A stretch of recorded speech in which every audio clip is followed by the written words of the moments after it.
अस्सलाम वालेकुम वरहमतुल्लाहि वबरकातुहू। मैं आज कुछ कहना चाह रहा हूँ वक्फ़ अमेंडमेंट बिल के मुतालिक। बहुत से मीडिया वालों को भी ये स्टेटमेंट देने की कोशिश किया मैं, मगर कोई हिम्मत नहीं दिखा रहे थे ये स्टेटमेंट अपने न्यूज़ चैनल से अपने किसी मीडिया के चैनल पे दिखाने की। तो इसीलिए मैं खुद ही इंडिपेंडेंट बना के शेयर कर रहा हूँ। तो बहुत से लोग समझ रहे हैं कि वक्फ़ अमेंडमेंट बिल कैंसिल हो गया या फिर लागू नहीं होगा। तो ये बहुत बड़ी गलतफ़हमी है। वक्फ़ अमेंडमेंट बिल बिल्कुल लागू होगा, बिल्कुल इम्प्लीमेंट होगा। इसकी एग्जांपल भी देकर बताता हूँ। आर्टिकल 370 के बारे में, कश्मीर के बारे में भी यही बोल रहे थे कि आर्टिकल 370 बिल्कुल हटा ही नहीं सकते। वो हटा।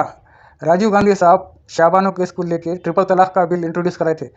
हम लागू नहीं होने देंगे, हम जान दे देंगे शरीयत के ऊपर अगर कोई उंगली उठाया तो ट्रिपल तलाक का बिल लागू नहीं होने देंगे बोले। वो भी लागू हुआ। बाबरी मस्जिद के इशू को भी वैसे ही हुआ। कोई तोड़ने लगाया तो कोई बनाया मस्जिद। जीएसटी भी इसी तरीके से हुआ। एनआरसी के बारे में भी इसी तरीके से कहा गया था कि हम एनआरसी लागू होने नहीं देंगे।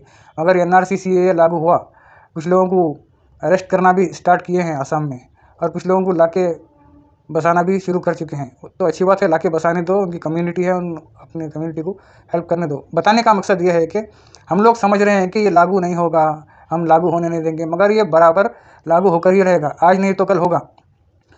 तो इसके लागू करने के लिए ट्रिक्स क्या आजमाई जा रही हैं, आप ये सुन लीजिए। पहली ट्रिक ये है कि सिर्फ मर्दों को क्यों दिया गया है मर्गियाँ, लेडीज़ को क्यों नहीं दिया गया है। जब वक्फ़ अमेंडमेंट बिल लागू होगा तो हम लोग 50% मस्जिदों के दरगाहों के जितने भी शॉप्स वगैरह है उसके ऊपर 50% हक़ लेडीज़ को देंगे बोल के ये फूट डालेंगे उसके अंदर।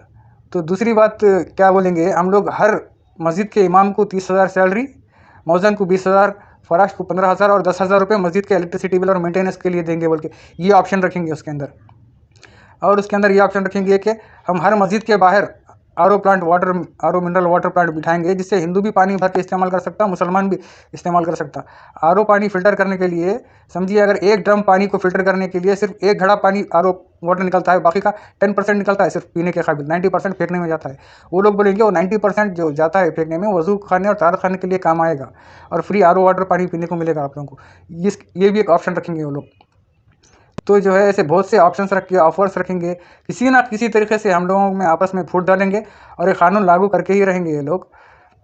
तो ये सब हो रहा क्यों, होने की वजह क्या है और इसे कैसे रोका जा सकता है। होने की वजह यह है कि हम लोग वक्फ की प्रॉपर्टीज़ को यूटिलाइज़ नहीं करें। हम लोग खुद ख़जाने के सांपों की तरह बन के बैठे हुए हैं। इसीलिए और वो ये देखने के बाद, हमारे ईमान की कमज़ोरी देखने के बाद उनको मौका मिला है कि ये कदम उठाने का।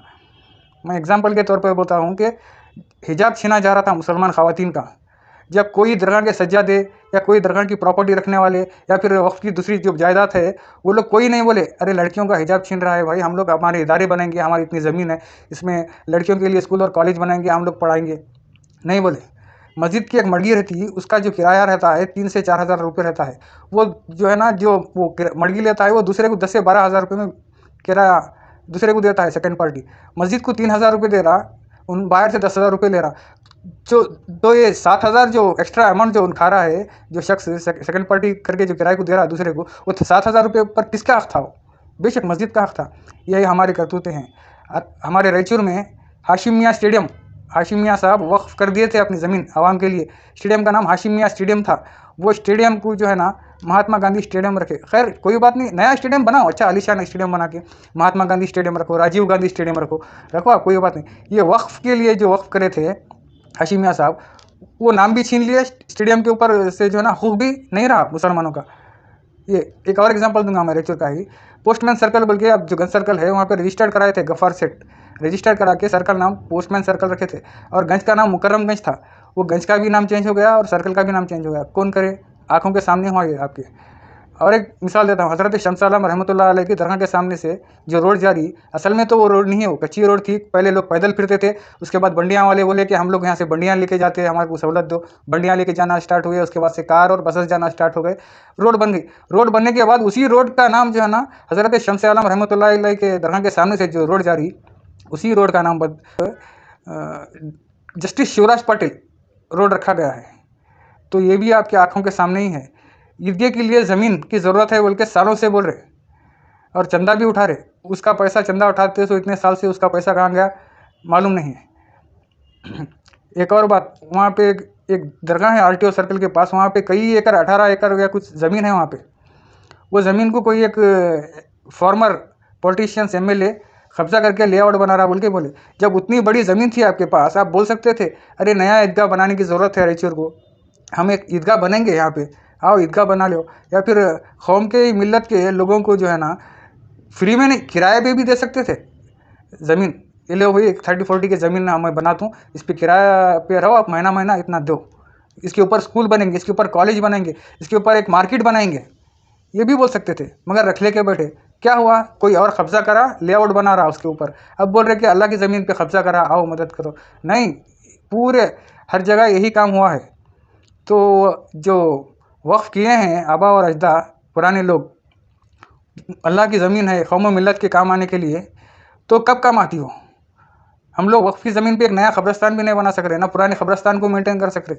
हाँ, अलबत्ता अभी फ़ोटोआँ खींचते, कोई छोटा मोटा रिबन कट करके एक दूसरे को गुलपोशी करके जो है ना फ़ोटो खींच के ऐसा डालते हैं कोई बहुत बड़ा तीर मार लिए बोले सरकार डालते। हकीकत जो काम की ज़रूरत है, काम नहीं तो क्या हुआ, सिर्फ आवाज़, अपनी हक बात अपनी ज़बान से भी नहीं बोल सक रहे हैं लोग, इतने कमज़ोर लोग हैं। एक और बात इसमें ये भी नोट करनी चाहिए कि बहुत सालों से ये कहा जा रहा है कि फ़लाँ मस्जिद कन्वर्टेड है, वो मस्जिद कन्वर्टेड है, पहले मंदिर थी वो थी। इसके ऊपर भी एक्शन लिया जाएगा, इस बात के ऊपर भी, मगर सबसे आखिर में होगा काम।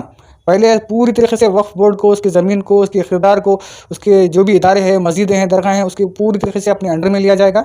उसके बाद से उसके ऊपर जो है ना कौन सी मस्जिद थी पहले, कौन सी मंदिर थी, ये सब बातें शुरू हो जाएंगी। और बहुत, बस और भी कहने के लिए बहुत है, मैं ज़्यादा वक्त ना लेते हुए यहीं पे अपनी बात को ख़त्म करना चाहूँगा। अल्लाह हाफिज़।